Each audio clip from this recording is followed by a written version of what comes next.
Hei, pārdošanā šāds auto, komerces transports, 2009. gada Mercedes Sprinter ar 2.2 CDI motoru. Auto nobraukums ir 263,000 km. Auto ir nācis no Vācijas.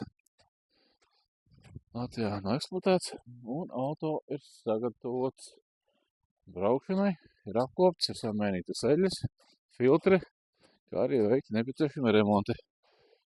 Sakārtots ir bremzes, sakārtots, šurā bija defekts kardanu vārsu, kas ir sakārtots, un kopumā auto ir ļoti labā stāvoklī, gan tehniski, gan vizuāli, un auto ir ļoti arī laba cena.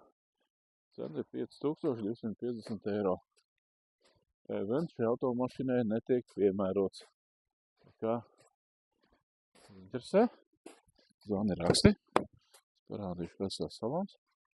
Salons izsās ļoti labi, ļoti viss sakarīgi, tīrs un dzīves stūrīte. Tā kā interesē.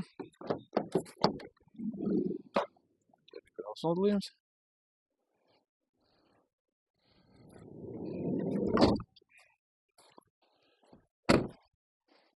Tā kā interesē, zvani raksti, brauc ciemos.